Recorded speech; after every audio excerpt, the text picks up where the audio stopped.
to hear a little bit of your background. That's the best part, I think, of being able to offer these interactive activities.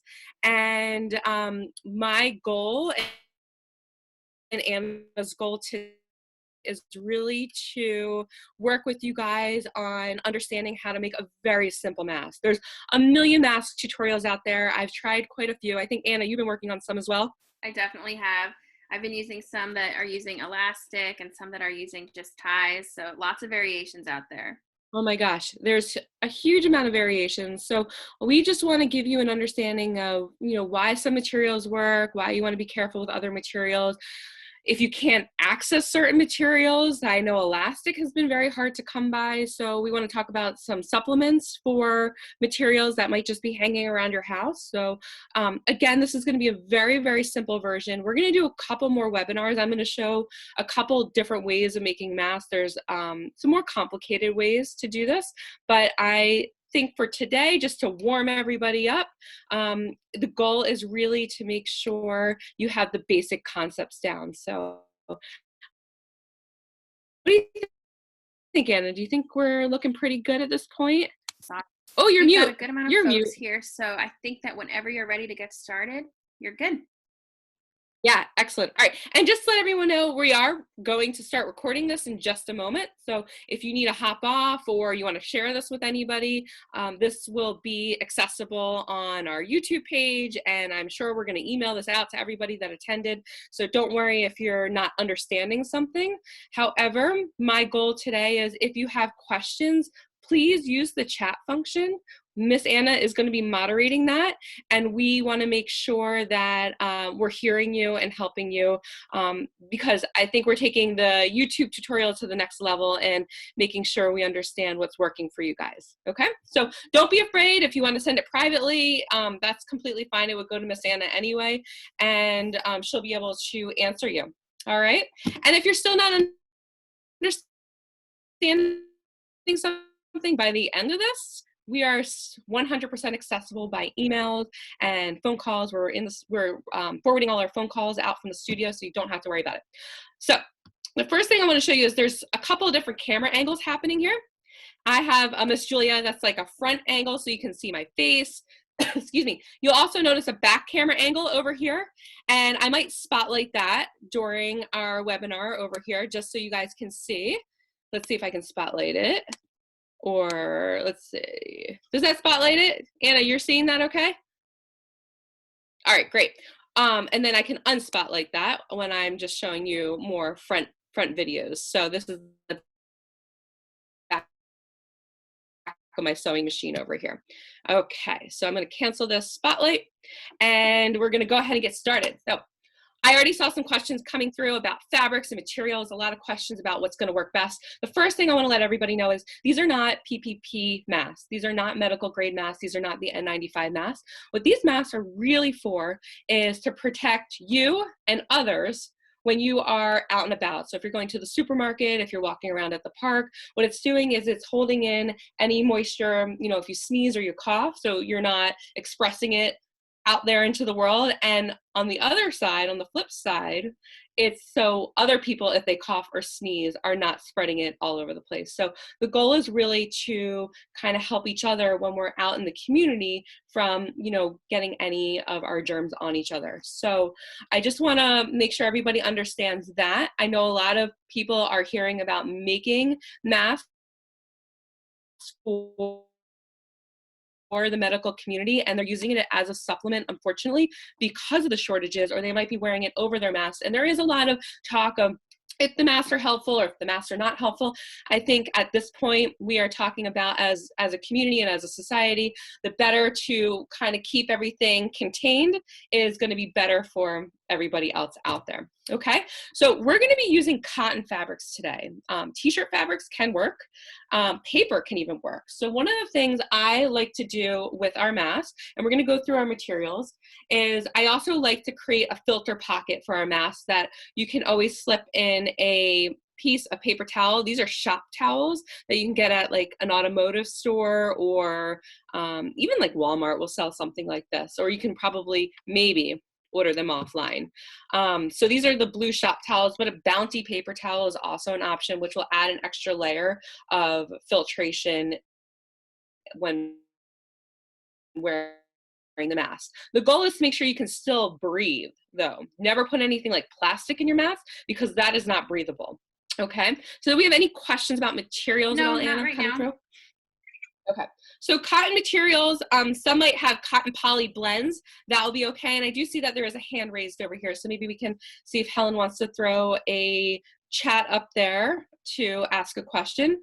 But cotton poly blends will work fine. What you want to make sure you do before you start is wash your fabric.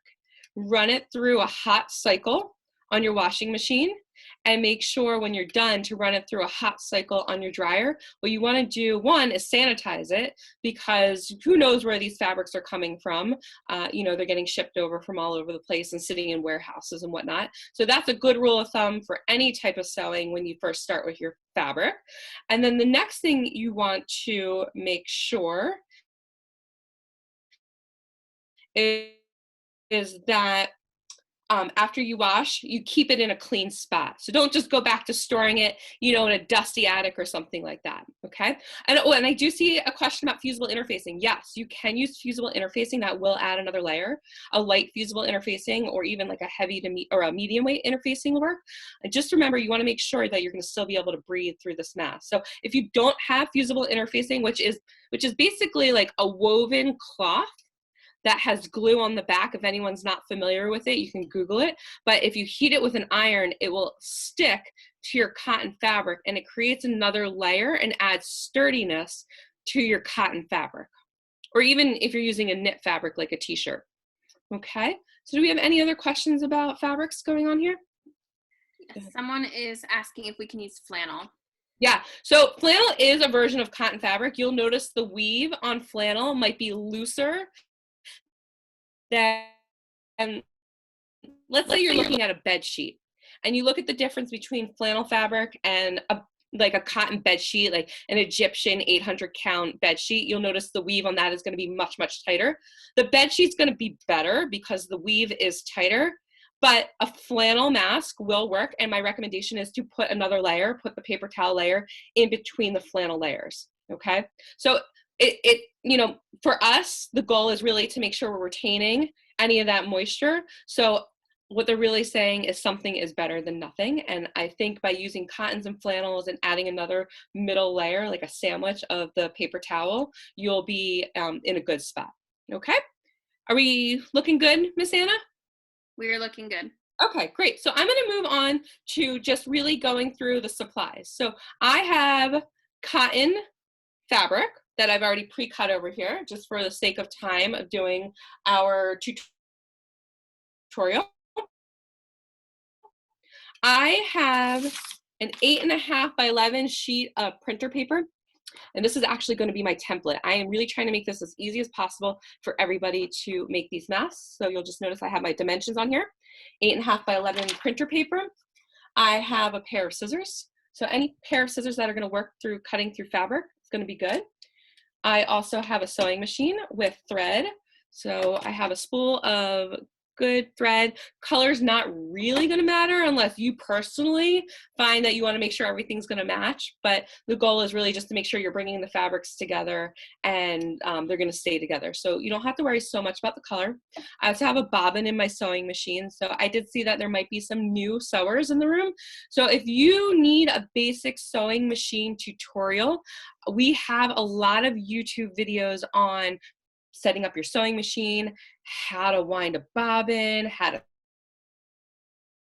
thread.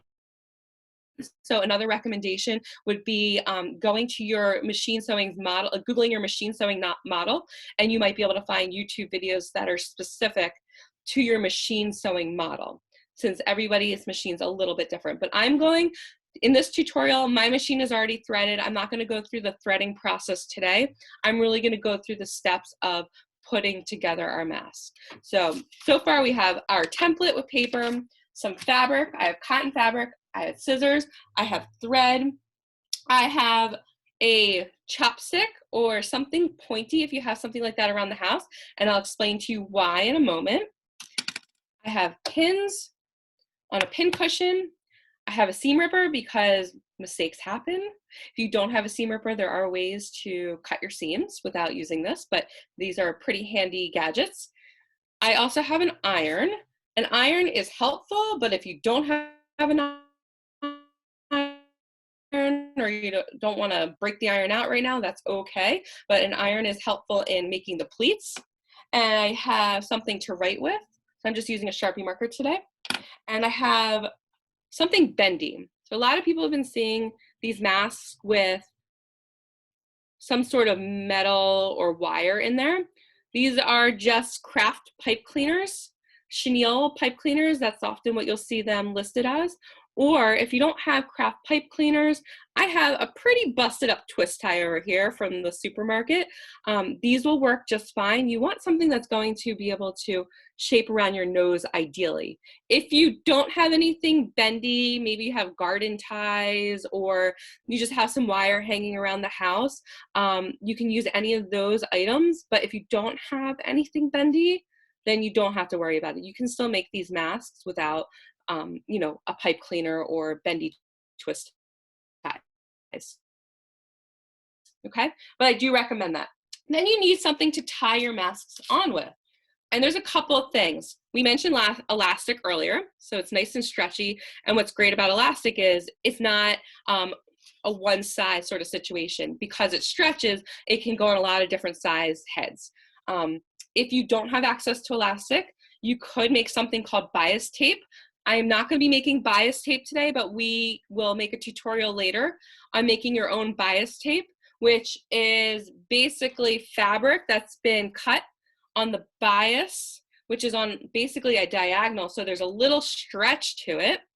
And this could be a way to tie your mask on. A ribbon will work. I've seen shoelaces.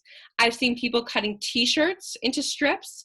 That can work. So just think about anything you can tie around your head or that will have stretch that will end up fitting snug to your head. If other people have ideas or questions about can I use this item, feel free to throw your questions or your ideas up in the chat. We love to hear what you're thinking, or if we're not answering something for you, go ahead and let us know. So these are some tied items over here. And then I have, like I said before, my shop towel. This is just half a piece over here. What you can do is you can get multiple pieces out of the shop towel as you're working. Okay. Anna, am I missing anything? All my ingredients here? You've got all your materials and there are no open questions right now. Okay, great. So the first thing I'm gonna have you guys do is take your 8.5 by 11 sheet of paper and you are going to lay this down on your fabric and you are going to trace it. So if you notice over here, let's see if I can hold this up. I have already cut my fabric out to be about the size of the 8.5 by 11 sheet of paper. And you are going to need 2 pieces, okay? I've been doing 2 different colors. I think for our camera purposes, it will be easier for you guys to see like front and back sides with 2 different colors.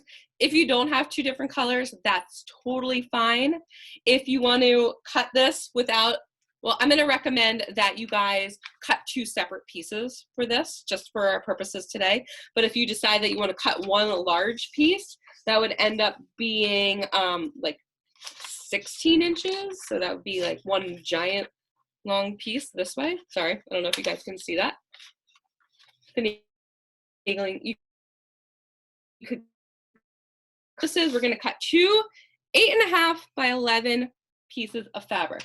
This might be bigger than what you guys have been seeing on a lot of the tutorials if you watched any YouTube videos, but I've been finding as I've been making this, these masks for some people, again, different size faces, really, it varies. So what I really wanna make sure is I'm able to cover the top, like about up to the bridge of their nose, the middle of the bridge of their nose, to underneath the chin. That's the goal. You really wanna make sure you're covering from top to bottom. Okay, and the idea is for smaller faces, you can always downsize this pattern if you need to. And I can show you a couple of ways to think about how you might want to downsize your pattern if this ends up being too big. This pattern will fit my face, and it will fit my husband's face, who's much bigger. So let me just show you some examples of using this pattern. So this is one version that I made with this template, and it has the pipe cleaner in the top. You can see it's a little bent over here. And you know what, Anna, I didn't say this. You can use hair ties so they can wrap around your ears. And my ears are terrible at holding the elastic around it, so I don't prefer this method, but it's very easy to make a lot of masks this way. And I think hair ties are easier to come by than elastic at this point. So the way you would put this on is you would bring it up around your nose, you bring it down around your face, and then you can bring it right around your ears. So this is the template, and because there's pleats, I don't know if you guys can hear me, it's gonna cover, I bring it underneath my glasses, and you can see it's gonna fit from the bridge of my nose to right underneath my chin, and it's pretty snug against my face. So you don't want large gaps, you don't want it dropping down below your nose. So you wanna make sure this mask is gonna be pretty secure. I'm able to bring it down and closer to my cheeks. There are methods of doing masks where it's going to be cut like this. And again, I'll show you that tutorial on another day.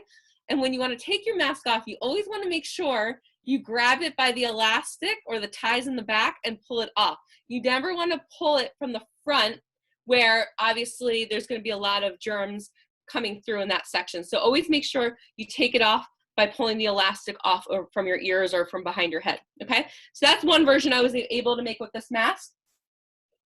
The other version, you could see, doesn't have the twist tie in it, and it has elastic around the back over here, just sewn in. Again, very simple. And for this one, I take the bottom, I pull it over, and then I would take the top and begin to pull it over. You can see this one doesn't have the squeeze, the same type of squeeze, but I'm able to adjust my elastic a little bit, bring it up higher over my head so that it begins to fit like underneath my glasses. If it's loose on the bottom, you can always pull the elastic out and even add a tie to make it a little snugger on the bottom. And again, you would take it off, ruffle my hair up over here, and pull it up and over. Once you're done with your mask, after one use, you should be washing these masks. Take out the paper towel, throw it away, and put these in a hot cycle in your washing machine and in your dryer, okay? So the biggest thing I can say is using your mask properly to keep everybody safe is gonna be really, really critical. All right, so I showed you guys the two versions of the mask, and hopefully while I was talking about that, you're able to continue cutting, and you have two pieces of fabric cut out. I'm going to move my machine over for a second, and I'm going to spotlight my back camera view over here. Let's see if we can spotlight that. Anna, you see that okay? Fine. Yes. Okay, so we're going to lay, and I'm not in a fancy production studio. I am in my office / now studio, and you're going to just lay out your fabric, your two pieces together, and make sure they're generally close in size. So match up your edges as close as you can. You guys can see I'm going around. If you're finding anything is really drastically off, go ahead and trim it up. It's not about being as precise as you possibly can. It's really about making sure everything is pretty close. This is not a couture wedding gown that needs to be extremely fitted. So don't worry if some of your edges are, you can even see my edges on the bottom here, you know, might look that they're a little off, and that's okay. The next thing I'm going to do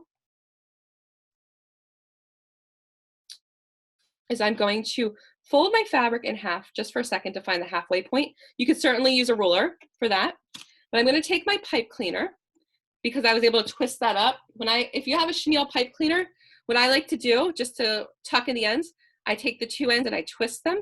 You guys see, Anna, you're seeing that okay, right? Yes, we can see it. The two ends, and I made a circle out of it. And then what I do is I hold them in my pointers and then I just twist them. just enough so I can still remove my fingers. You don't want to make it so tight that your fingers are stuck in there. So I'm able to remove each of my fingers, and then I finish twisting it off so that you shouldn't have any sharp ends.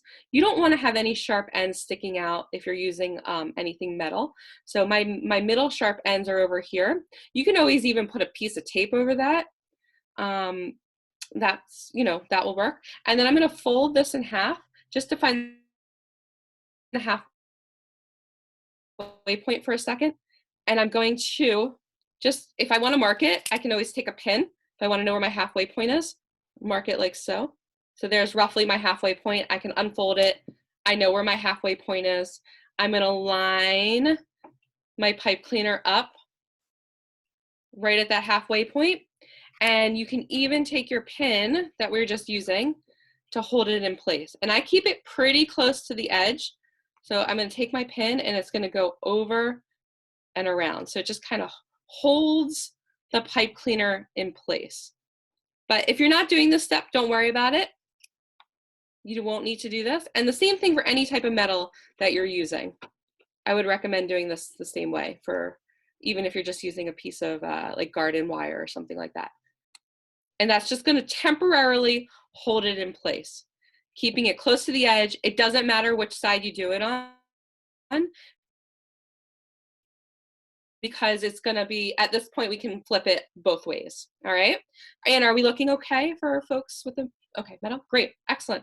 So what I'm going to do now is I'm going to bring my machine over, and I am going to set my machine to a zigzag because we're going to sew right over this pipe cleaner. We're going to start on this top edge and sew all the way down over here. Okay, so I'm gonna swoop my machine over here. Oh, that was terrible. Sorry, guys. I feel like it's a bus coming through. My machine is, if you can see, let's see, it's gonna be set on, I'll fling my phone over here. Let's try that again. How's that? Good? See. Okay, so I'm gonna set it on the zigzag, my biggest zigzag over here. And between 2 and 3, I want it to be a pretty tight stitch, okay? So you don't want a big long 4 stitch, okay? That's gonna be too long. And now I'm gonna come back over here. You guys can see the back of my machine. I'm going to put my fabric underneath, and I'm going to line up the presser foot with the edge of my fabric, okay? So this is what we would call a seam allowance, and most machines will have, like, it looks like a ruler off to the sides that will tell you, like, oh, my seam allowance might be 5/8 or a 1/2 inch or about a 1/4 inch. If I'm using the edge of the presser foot, it's about 1/4 of an inch. All right, let's see. You looking okay, Anna? Everyone seeing okay? We can see the top of your machine, yeah. Okay. We're going to stay right on the edge, and we're going to start sewing, okay? So here we go. We're going to come forward. 1, 2, 3. You can see the zigzags working. After I do about 1, 2, 3, I'm going to stop. I'm going to hit my reverse. Go right back to the end. I call it the little tango. So it's forward, backwards, and now we're going to come forward. And I'm just, if you notice, I'm following the edge over here. I'm going to make sure my pipe cleaner is flat. Keep following it, and when I get right to about the presser foot here, you guys see that? I apologize, I realized I used green on top of green. What I'm gonna do is I'm gonna lift up my presser foot and make sure my pipe cleaner is under the presser foot. And your machine, just go slowly, will go right over the pipe cleaner. When you get to the pin, I'm gonna say you can take that pin out just in case you don't wanna accidentally hit it. But you can certainly, most machines will go over that pin. And we're gonna keep going. When I get to this middle section, sometimes your machine might stop because the wire might be flipping up a little bit. Just stop. You can always lift it up, readjust, put the presser foot back, and just slowly keep going. So you can see it's kind of hanging out there. I'm putting my hand on the other side, and I was pulling. So I was gently pulling to make sure the machine keeps moving over the pipe cleaner. Okay, I'm gonna get to my next pin, and I'm gonna pull it out. And I'm gonna come right off the pipe cleaner. And I'm gonna even do a little back stitch right on the end over here. And I stop right when my presser foot gets to about the edge of the fabric, if everyone can see that. Is everyone doing okay, Anna? Everyone's doing okay. Okay, cool. All right, so we sewed our top seam. So the top of the mask is going to be where the wire is going to be, so you know that's the top. When I get to my end over here, I'm going to make sure my needle is down. This is called a pivot. So whenever we teach machine sewing, we always talk about, has anyone ever played basketball or lacrosse? And that means you're going to lock in one side or your needle down. I'm going to lift it up. So my needle's holding my fabric in place, and I'm able to just swing it to the other side so I can come down our short edge. Now, when I'm getting ready to go down the short edge, I'm going to change my stitch back to a straight stitch. So if you remember the dial I was working on, I'm going to go back to my straight stitch. Mine's A on my machine. Yours might be a different letter, but just make sure you're back on the straight stitch. I'm no longer on the zigzag stitch, and I'm going to keep my presser foot right along the edge, and I'm going to come down the edge over here. And we're gonna just slowly work our way down the edge, making sure your fabric is together. If you notice, I'm not even using pins. Everything's held together pretty well. I'm gonna stop right when the presser foot reaches the edge of the fabric. Now, this is gonna be the bottom edge that we're gonna sew across over here. And what I wanna do is I only wanna sew in about 3 inches. So you can do a couple of things. You can grab a ruler and you can measure about 3 inches on the bottom. You can always take it out of the machine. So if you are, you wanna make sure that you know where the 3 inches are, you come right over here. So if I have 12, 11, 9, we're gonna go ahead and mark it with a pin. So this is my 9 inches right here. We're gonna just go ahead and mark that roughly. And that's where I'm gonna stop sewing. Okay, so I got to the edge. I'm going to lift up the presser foot again, do my pivot. I'm going to turn and I'm gonna sew to this pin. Just go ahead and get right to this pin. I'm gonna stop, I'll take my pin out, and I'm gonna do a back stitch. 1, 2, 3. A little extra will never hurt. And I'm actually going to now lift up my presser foot and pull my fabric out. I always pull enough for my thread. I don't know if you guys can see this over here. If you guys can see the thread, I always pull my thread out enough so it touches the table. A lot of people tend to cut their thread really close to the needle, and what happens is once that needle moves, it's gonna pull right out of the eye of the needle. So go ahead and pull it out, and you can go ahead and give it a snip. So I have it right here. Give it a snip. If you have extra thread, I like to get rid of any little thready bits. So there's a little extra thread on this side and a little extra thread on this side. Let's snip that. And Anna, we doing okay? Everyone was able to capture how we sewed down the short edge over here. I pivoted and then I sewed 3 inches on the bottom edge. So everybody doing okay? Everyone seems to be doing great. Okay. So what I'm gonna do now is I'm gonna come over to this other edge over here, and I'm gonna measure in 3 inches on that side too, okay? So you just go ahead, you can take your ruler. I don't know if you guys know this, if you don't have a ruler, you can use your, like if you point your finger and you bend it and you're between your knuckles, that's about 1 inch. So you can always do like about 3, 1, 2, 3 in with your knuckle if you don't have anything to actually measure with, or you can just eyeball it. Again, you just want to make sure you're creating a space. So I found my 3 inches over here. I'm squeezing it. I'm going to pop my pin right there. So now I can see that there's going to be a gap, and you guys can probably guess why that gap is going to be there. We want to make sure we have a place to insert a paper towel or something to, create another filtering layer. Okay, so I have set this up again. I'm going to bring my fabric back under the presser foot, and this time I'm going to skip over all the space and head to my pin. I'm going to put my presser foot right down on top of my pin,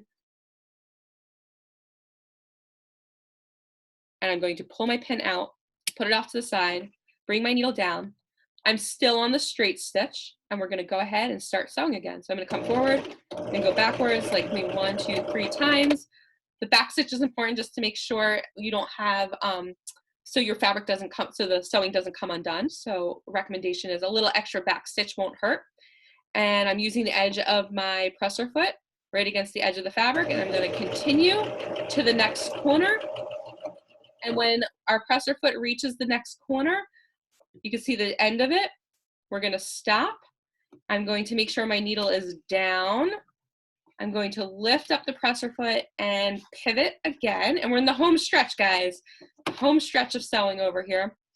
We're going to follow this edge right back to the top, okay? So you can always do an extra back stitch if you want, just for security. And I'm gonna follow this edge right back to the top.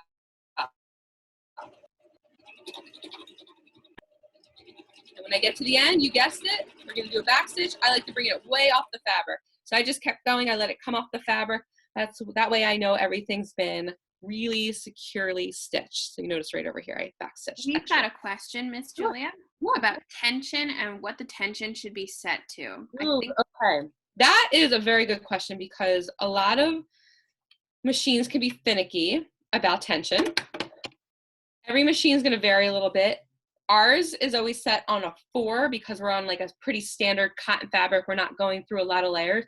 Generally, when you receive a machine, you want to make sure it's basically the factory settings, whatever the tension was on when you received it, is going to be where you want your tension to remain for most of the sewing you're going to be doing. If you're going to start doing things like fleece and denim and heavy canvas, your tension will need to change.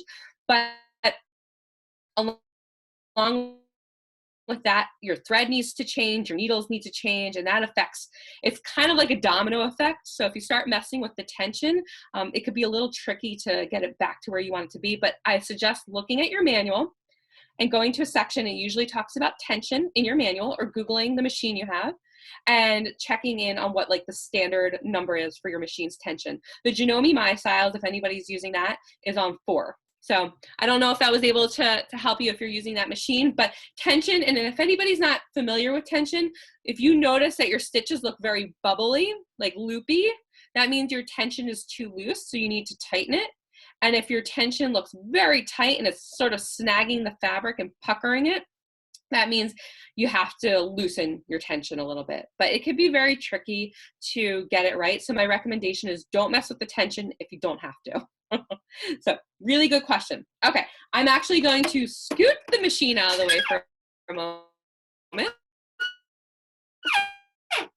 And you guys see that we have a couple of corners to look at here. And what I'm going to do is I call it mitering the corners. And what that means is we're going to cut just the tip of each corner off, and this is going to make a nice crisp edge.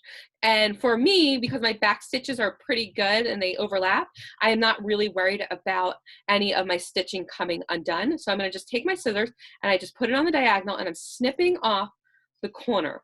This is called mitering the edge, or clipping the corners. So if anyone's ever made frames in, you know, picture frames and that sort of thing, or if you do any woodworking, you might be familiar with it. It's just cutting the corners. So I'm going to go around to each side. And we're going to just clip those corners. Just don't clip your actual stitching if it doesn't have a back stitch over it. I'm also going to go around and I'm going to make sure I don't have any extra loose threads. So clipping your threads is going to just make it look nice and neat. And if you put it in the washing machine, less tangles will happen. So just put your threads off to the side. I understand maybe some of your fabric might be fraying a little bit. I'm not too worried about that. You can always use pinking shears if you need to. Pinking shears help to prevent fraying, but for our purposes, we're okay. I'm not going to clip any of this extra fabric over here. If you have like a huge amount of fabric still, you know, on the other side of your stitching, you might want to clip it down. But if you have about a quarter to, yeah, this is about maybe a 1/4 inch, maybe a little bit more of fabric, and I'm going to say that is totally fine. Okay, so all my sides have been sewn and clipped. So we are going to now flip. After we clip, we're gonna flip. So I'm gonna grab my chopstick. If you don't have a chopstick, you can grab a pencil that's been sharpened. You could grab, what else could we grab? I'm trying to think. What's another pointy object? You can use a marker. there any other things you can think of, Anna, that somebody might have around their house? And I'm bringing my fingers in and I'm pushing out from the corners in that opening. You can take a pair of scissors Oh, yeah, scissors, of and course. close them, make sure they're closed. And this is my favorite way to pop my corners to get them nice and Yeah, crisp. exactly. So it just makes your corners nice. You would make a pillow.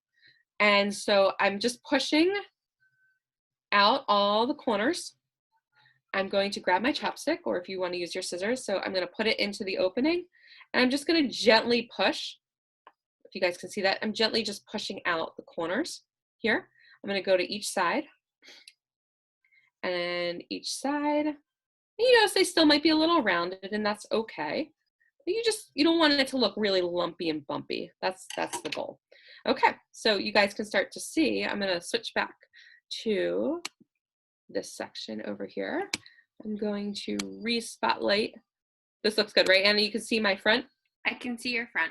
Okay, so I have this rectangle here that looks a little wrinkly. You can just check around it, make sure there's no holes. I found some extra threads hanging out in there. I'm gonna put those off to the side. I always like to give it a little bit of a gentle pull, just to kind of pull everything into place. If you come up to your seams, I kind of wiggle my fingers around the seams just so they match up like that. And I'm going to move my machine out of the way even more. Sorry, that's so squeaky. I'm going to bring my iron over. And again, if you don't have an iron, it's not the end of the world, but I do recommend, if you have one, to use that. I'm not even really using an ironing board for this, just because of the way I'm set up. I have just a cotton towel, like a dish towel. I'm going to go ahead and re-spotlight this back video over here. There you go. You can see I just have like a dish towel over here. And here is my mask. And here is an iron, just a really standard iron. Make sure it's on the right setting. I'm going to be using the cotton setting for this. It's pretty warm. So if you are working with children, you know, I highly recommend, obviously, don't roll an iron with me, and he's great at it. Obviously, I'm with him, and we just talk about holding the handle and the surface being hot, and we're just going to press, okay? So pressing is just kind of like pushing down and lifting up. It's not dragging the iron all over the fabric. So just press it so everything's nice and smooth. If you need to adjust your fabric, flip it around, that's fine. You just keep pressing so everything's nice and smooth. You can steam it if you want to put a little water in there, but this is working pretty well. And you can see how much smoother my fabric is. I try to do both sides because one side might end up a little wrinkly from being pressed. Okay, so you just press that down, and you'll notice the opening is still there, but what's great about the way we were sewing is those raw edges, those frayed edges, actually will just tuck in all by itself, and they'll stay that way. So you don't need to do any extra sewing, and we're gonna leave those tucked in edges just like that. And the iron really helps to set it to make sure it stays that way. All right, now, any questions going on out there? Looks like everyone's okay? okay. Okay, cool. So now is the time where we start to decide what's the front and what's the back, because when we do our pleats, you'll notice that the pleats will be different from the front to the back. This is the front. Oops, sorry. This is the front if you're looking at the back of my camera. This way, you can see there's an extra fold that sticks out, where this has the fold that's in on the back. And once you start to wear it, the pleats do get stretched out a little bit. So you can always re-iron it to re-pleat it. So this would be the front, and where it sort of divots, it almost looks like a nest or a pool where you would put your face into. So that would be the back, okay? So it's up to you what you want to be the front or the back. But when I do my pleating, I have the back side up to me. So the green facing me is now going to be the inside of my mask, okay? And what I'm going to do is I'm going to fold it in half. And you can grab some pins for this. Oh, we just can't quite see that. Oh, I'm sorry, guys. in my own little world over here. There we So go. I just took my mask.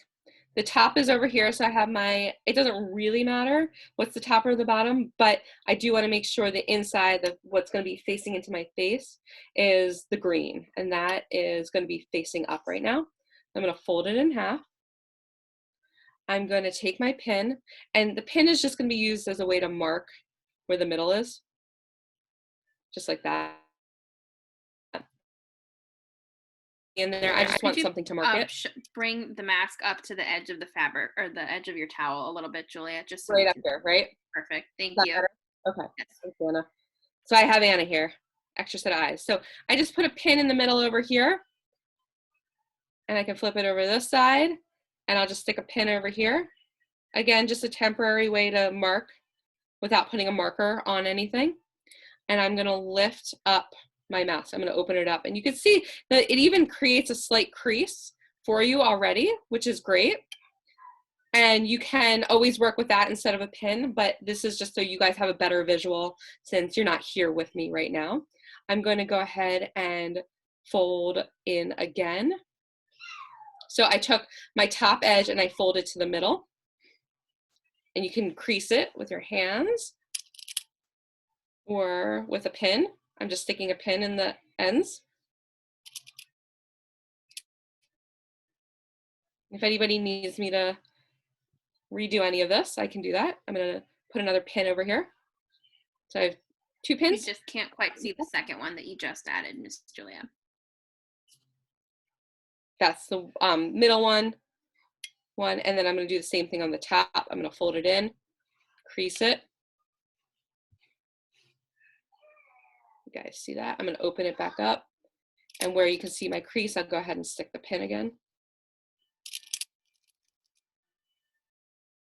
Just fold it this way and stick my pin in over here. And what's going to start to happen is we're going to take this and we're going to bring this pleat, the pins, down to the pin. We'll need that a little bit closer to the edge of the towel, please. Let's see. This top edge, right? Yes. See if I can move that. So what I'm going to do is I'm going to take this pin right here and I'm going to match it to this middle pin. You guys see that? Now they match up. And now they match up on both sides.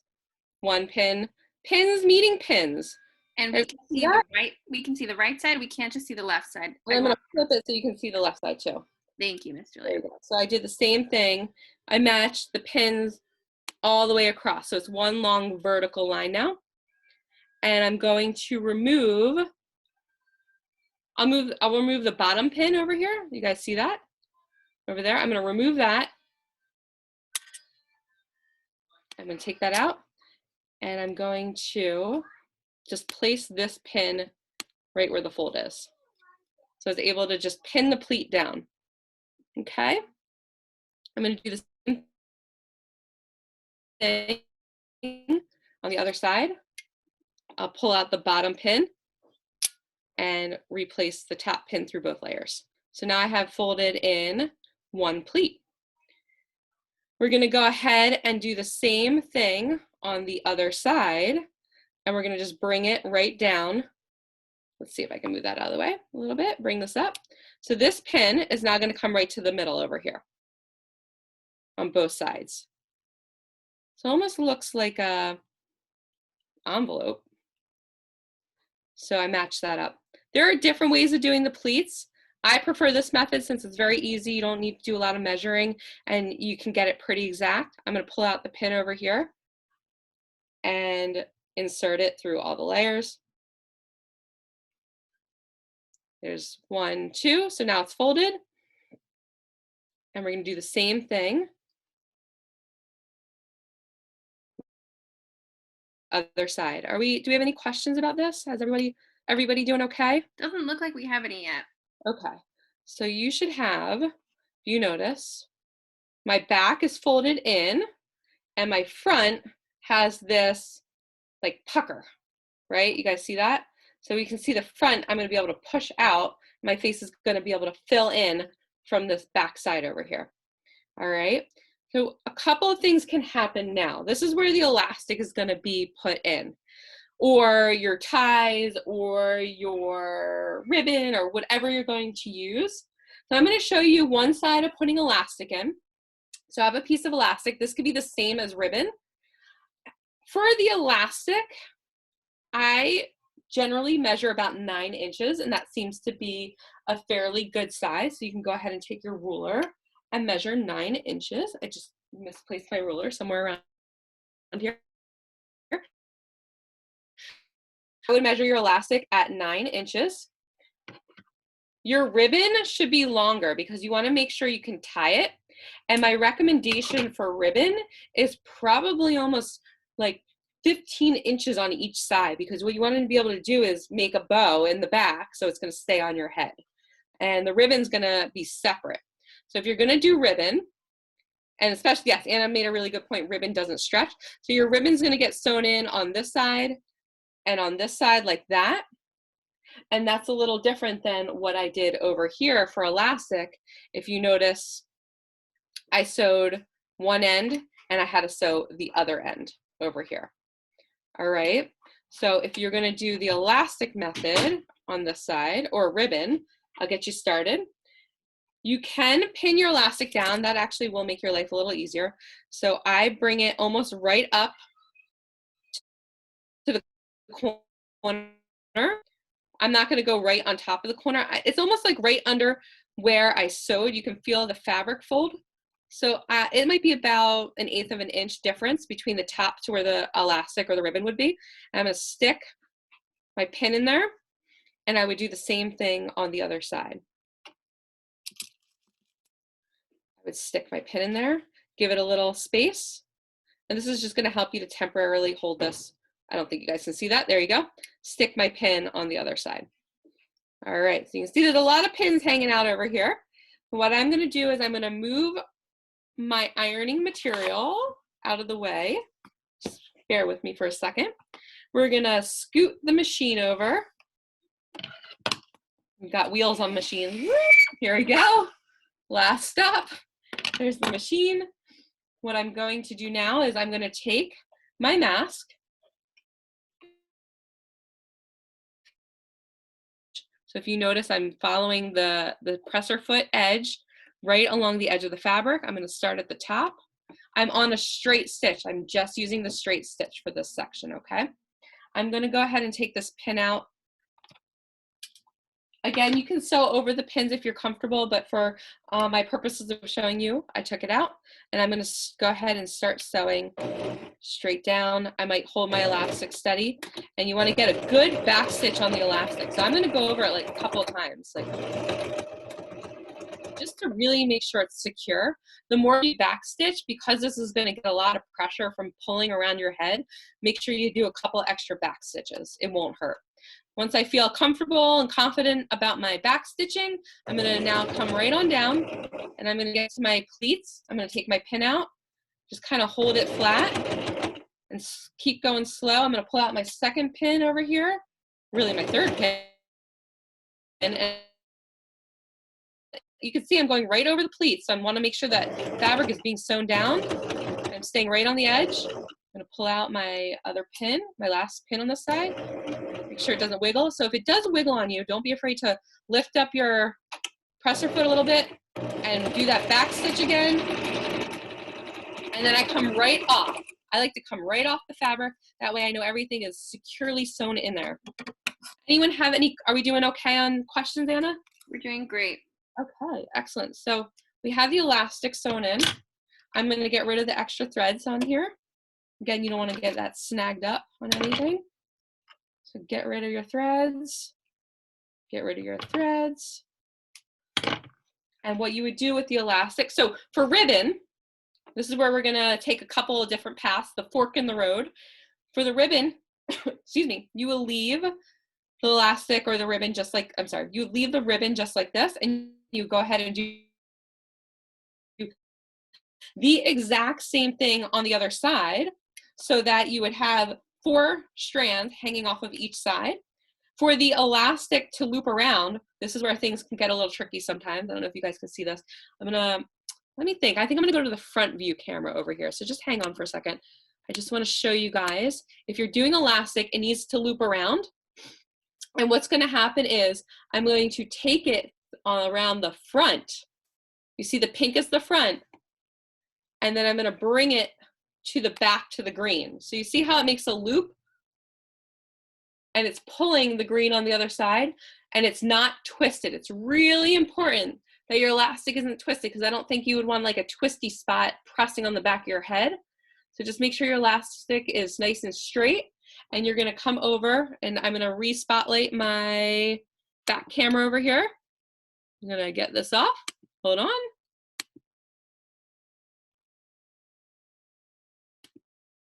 There you go. Oops, I did the wrong one, hang on.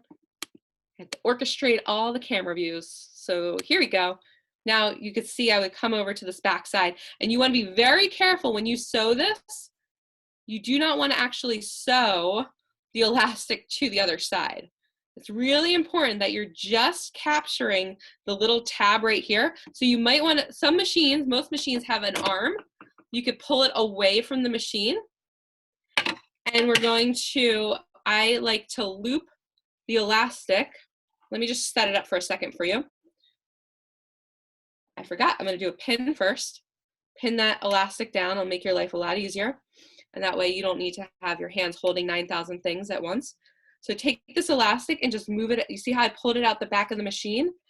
And then I could stick it right under the presser foot and sew it right down, okay? And I would do the same thing with this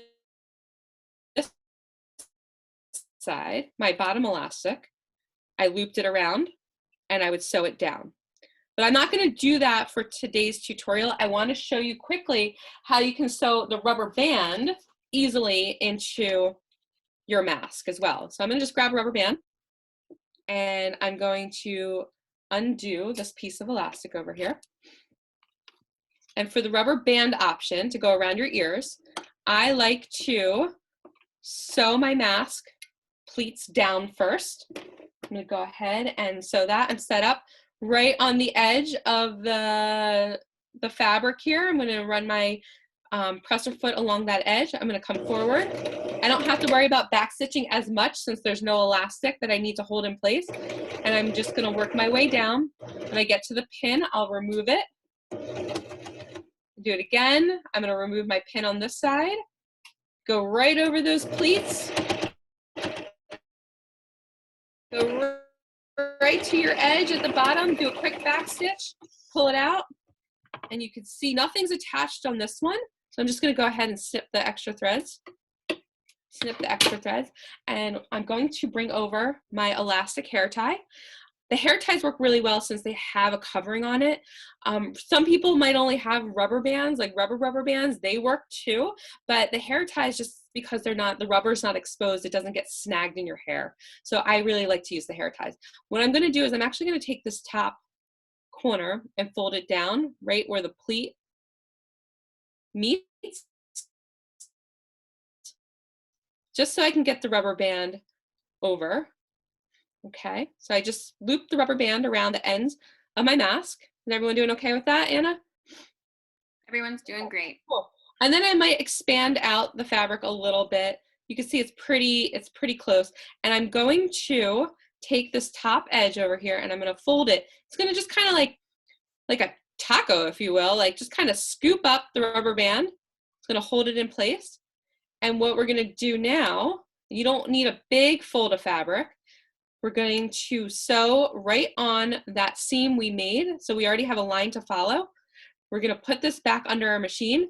There are a lot of layers with this, so just be careful and go slow. Don't force your machine. Sometimes if your needle's dull, it could struggle slightly. But you can see now my mask is going to attach the rubber band by stitching it straight down. So I'm going to come forward. I'm going to do a couple of back stitches. Sometimes if you come off too far on a thick piece of fabric, I just had to lift up the presser foot to bring it back on a little bit. And you could hear the difference in my machine. It's going to sound clunkier, so I'll let you listen. And I'm making sure my elastic's out of the way. and I'm gonna sew it all the way down, and I'm gonna back stitch again. I was just following that line, and I'm gonna come all the way off my mask. And now we've created a loop to hold the rubber band in place. Cut your extra threads off,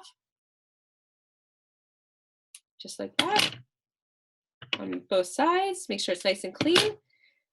And voila, your elastic that can go around your ears is nice and secure and caught in there. And what's nice is with the fabric, it's pretty soft against your face. You don't have any staples that need to scratch you or anything like that. So that, if we did that to both sides, for the rubber bands, it would look like this, and it would look like this. I will also say with rubber bands, it does give it more of a shape. I'm gonna bring the machine away for a moment. And I'm gonna re-spotlight my front video. There you go. So there you go. So you can see that it almost gives you that curvature that you like for going around your nose by putting the rubber bands in on each side, whereas the elastic is definitely more rectangular, okay? The last thing you can do is if you stretch it out, you can grab your paper towel. Like I said, this is my shop towel that I'm gonna use. You might want to just measure it out. You could just take your mask. You can use that as a way of measuring how big it needs to be and just going ahead and giving it a quick cut. So what's nice is you can probably get about 4 pieces out of one paper towel. You just go ahead and cut a square out. And then you would go ahead and find your opening at the bottom, open it up. I like to kind of just fold my towel to get it in, and then making sure you, once you get it in there, straighten it out so everything isn't clumpy and bumpy in there. Do we have any questions, Anna? Is everyone doing okay? No questions right now, but if you could pin the other view so that we can see how you're putting it in and then flattening it. Sure. That'd be awesome. I'm gonna stop the, cancel the spotlight over here. We're gonna pin, we're gonna spotlight, there we go. All right, so you can see my openings here, and I'm just smoothing out my paper towel inside so it's not bumpy. You don't want like big clumps of paper towel. It'll be hard to breathe in some spots, or you won't be catching some spots. So it might take a minute to adjust your paper towels so it will fit as long as you cut it down to the right size and get that right. We'll find that in there. A little digging around. And remember, when you're done with the paper towel, make sure you properly dispose of it. I know a lot of people are they're seeing masks being thrown on the ground. Never want to do that. Really make sure you're putting them in the trash cans, out of the way, making sure, you know, no one has access to getting into the trash can accidentally. Okay, so my paper towel is in there nice and smooth. You can see the green is where I'm going to be able to put my face into. And now I'll re-spotlight this one. Okay. So now I have everything in there. I'm going to go ahead and put it back around my nose, under my chin, and around my ears, and just adjust if there's anything that feels like you're having a hard time breathing. I mean, you do have something covering your face, thing on your face, but you still want to be able to, you know, take a breath and get some oxygen. So if you're having a hard time, you might need to readjust the paper towel in there, or double check your fabric to make sure it's breathable fabric. So again, I'm going to pull it off of my ears. I would pull the paper towel out, put it in the trash can. I would then throw this in the wash. So you might want to have a couple of masks just for yourself, so that if you're going out and you're running errands, so if you take it off in the car, you're going to need to technically throw it back in the washing machine and start using a new mask again, because you don't want to start spreading germs all over the place. So that is pretty much a simple mask that I know it took about an hour to do with me, but once you guys get pretty savvy at this, you should be able to get these done in about 15 minutes, and maybe even faster. My family has been making masks. We made about 100 masks so far, and we've the mask, but I do have extra hands helping me. This is a great opportunity to work together as a group, have an assembly line of cutting out materials and ironing materials and sewing materials. So there's a lot of opportunity to do this as a group and as a family. And I think Anna threw out a question to say if anybody else has anything they want to ask us, please do that. If you want to email us later, we're always open to emails and phone calls.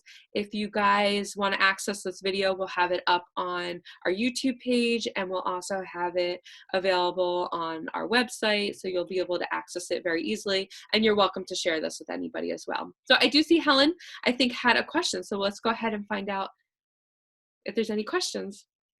And thanks, Amanda Leslie. I'm excited that you were able to join us. So hopefully this helped you a little bit. But let's see. I think Helen had a question, right? Helen's got her hand raised. Yes. All right. No questions come through yet. Let's see. Okay. Here we go. Yeah. Oh, cake sizes. Yes. Okay. Good point. So, what did I do with my tape measure? When I make masks, I actually will just take a piece of paper, the same, printer paper that we had before, and I start to measure it up on faces. So you can almost use the paper like a tape measure, and you want to make sure, when you wrap the paper around your face, that you're basically covering from about their, their ear or their jawline to their other ear or jawline, and that you want the tip of your nose to underneath your chin. And so you can make your own dimensions to fit different faces. And the way you would do that is just taking the paper and saying, okay, here's my end over finger right here, and say, okay, I know this is 7 inches. And you would cut your paper down to 7 inches. And let's say from the middle of your nose to underneath your chin is only about 5 inches. So then you would cut your paper 5 inches. So you'll have a 7 by 5 piece of paper. That will be your new template. Okay, so you can certainly use a tape measure if you have one, but if you don't, just take the paper and start to use that to figure out the pattern size for smaller faces or larger faces. And that's one of the tricky things with masks is it's not necessarily always a one size fits all. I will say using ribbon really helps to get things snug around your head because you can tie it, whereas elastic, if you cut it too big, you might need to cut the elastic and tie that. So that could be a little cumbersome, or if it's too tight, there's not a whole lot you can do about the elastic being too tight on your head. You might just need to rip it out and redo it. So great question. Any others before we wrap up? All right. Well, guys, I really appreciate you spending some time with us and learning how to make masks. I hope you wear them in good health and stay safe. And please let us know if we can help you guys in any other way. So have a great rest of the day.